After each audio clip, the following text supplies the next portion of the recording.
নমস্কাৰ এটি গুৰুত্বপূৰ্ণ বাতৰি লৈ নিউজ নাওৰ ষ্টুডিঅ'ত মই মুকিবুল হুছেইন অৱহেলিত হৈছে বিজেপিৰ মিত্ৰ দল অগপৰ কৰ্মকৰ্তাসকল নিউজ নাওৰ এক বিশেষ প্ৰতিবেদন এটি গুৰুত্বপূৰ্ণ অভিযোগ আহিছে যে অৱহেলিত হৈছে বিজেপিৰ মিত্ৰ দল অগপৰ কৰ্মকৰ্তাসকল জানিব পৰা মতে নুমলীগড়ত অনুষ্ঠিত হোৱা প্ৰধানমন্ত্ৰী নৰেন্দ্ৰ মোদীৰ সভাত উপস্থিত থাকিবলৈ নাপায় ক্ষোভ প্ৰকাশ কৰিছে এজেপি দলৰ দেৰগাঁও পঞ্চায়তৰ সভাপতি ৰিংকু ৰবিদাস আৰু দেৰগাঁও গাঁও পঞ্চায়তৰ ২ নং ৱাৰ্ড সদস্য সুনু ঘাটুৱাৰ মৃধাই যিহেতু নুমলীগড়ত প্ৰধানমন্ত্ৰীৰ সভাত অংশগ্ৰহণ কৰিবৰ বাবে সকলোকে যাতায়াতৰ সুবিধা কৰি দিয়া হৈছিল তেনে ক্ষেত্ৰত দেৰগাঁৱৰ একাংশ অগপ দলৰ কৰ্মকৰ্তাক বাহনত উঠিবলৈ নিদিয়াৰ অভিযোগ উত্থাপন কৰিছে দেৰগাঁও পঞ্চায়তৰ সভাপতিকে ধৰি বিভিন্ন এজেপি দলীয় কৰ্মীসকলে হয় নমস্কাৰ মই ২ নম্বৰ ৱাৰ্ড মেম্বাৰ হয় আৰু এতিয়া আমি যেটো নুমলীগড়ত মোদীজীৰ মিটিং আছিল সেই মিটিঙৰ কাৰণে আমি ৰাতিপুৱা ওলাই আহিছো ৮টা বজাত আৰু ৮টা বজাৰ পৰা আমি ইয়াতে ৰখি আছো তেনেকৈ আমাক এতিয়ালৈকে গাড়ীৰ ব্যৱস্থা কৰি দিয়া নাই একো আৰু সেই তেনেকৈ ৰাতিপুৱাৰ পৰা মানুহে আমাক ফোনৰ ওপৰত ফোন কৰি আছে যে গাড়ী অহা নাই আমি ৰখি আছো কিন্তু মই চৰকাৰক সেইটোৱে জনাব বিচাৰিছোঁ যেহেতু গাড়ীৰ সুবিধা সবকে কৰি দিছে কিন্তু আমাক এজিপি আৰু বিজেপিৰ যি আমি এজিপি বুলিকে আমাক মানে একো এতিয়ালৈকে চৰকাৰ ফালৰ পৰা মানে চৰকাৰ ফালৰ পৰা সুবিধা দিছে কিন্তু আমাৰ যি এতিয়া ইয়াত দেৰগাঁও মণ্ডল প্ৰেচিডেণ্ট যি মাধুৰ্য জ্যোতি দত্ত তেখেতে এতিয়ালৈকে আমাক একো সুবিধা কৰি দিয়া নাই আৰু কালি যিহেতু গাড়ীৰ কথা কোৱা হৈছে কিন্তু আমাক খবৰ দিয়া নাই যে গাড়ীৰ ব্যৱস্থা কৰি দিছোঁ বুলিকে তেনেকৈ এতিয়া মানুহখিনি আমাক জনাই আছে যে আমি যাবলৈ পোৱা নাই সেই মানুহখিনি এতিয়া লৈ কিনে যেতিয়া আমি ওলাই আহিছোঁ যাবলৈতো সিহঁতে নগ'লেতো আমিও যাব নোৱাৰোঁ সেইকাৰণে আমি এতিয়া ইয়াতে ৰখি আছোঁ ঘাটৰ মৃধা হয় আমি মিত্ৰজোঁটি বুলিহে ভাবোঁ কাৰণ যিহেতু এজিপি আৰু বিজেপি ইয়াত কোনো বিভাজন নাই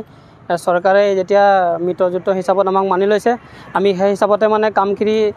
চলাই যাবলৈ চেষ্টা কৰোঁ কিন্তু বিজেপিৰ কিছুমান লিডাৰ আছে অংশীদাৰ আছে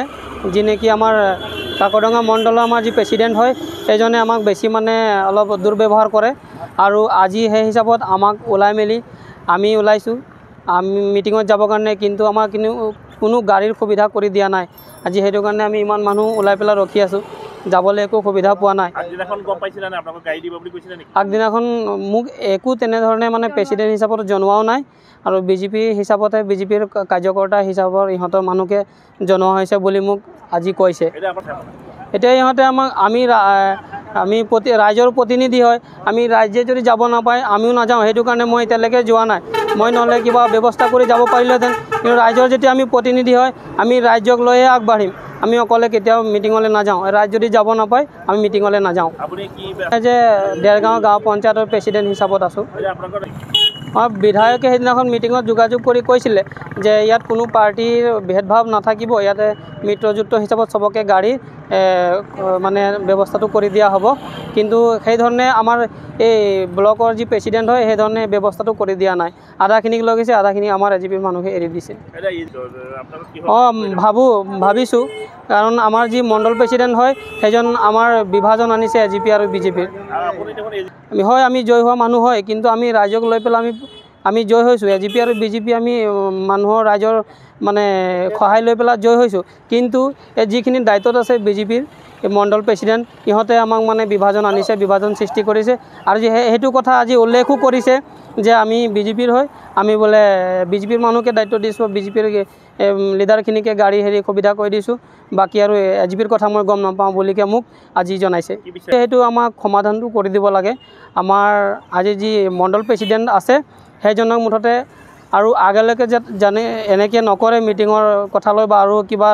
এজিপি বিজেপি বিভাজন নানে আৰু যদি তেনেকুৱা ধৰণে সেই বিভাজন আনে তেতিয়া এনেকুৱা আমাৰ মণ্ডল প্ৰেচিডেণ্ট মুঠতে নালাগে বুলি মই ভাবোঁ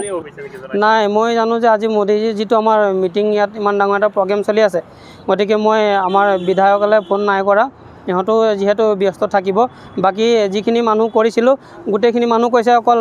বিজেপিৰ মণ্ডল প্ৰেচিডেণ্টৰ দায়িত্বতহে বোলে দিয়া হৈছে ইহঁতৰ বিজেপিৰ কাৰ্যকৰ্তা হিচাপতে ইহঁতকে বোলে লিডটো দিয়া হৈছে বুলি কৈছে সেই হিচাপতে ইহঁতে নিজৰ সুবিধাখিনিহে লৈছে কিন্তু আমাৰ বাকী মানুহৰ সুবিধাখিনি কৰি দিয়া নাই মই নৱজ্যোতি ভৰালীৰ ৰিপৰ্ট নিউজ নাও।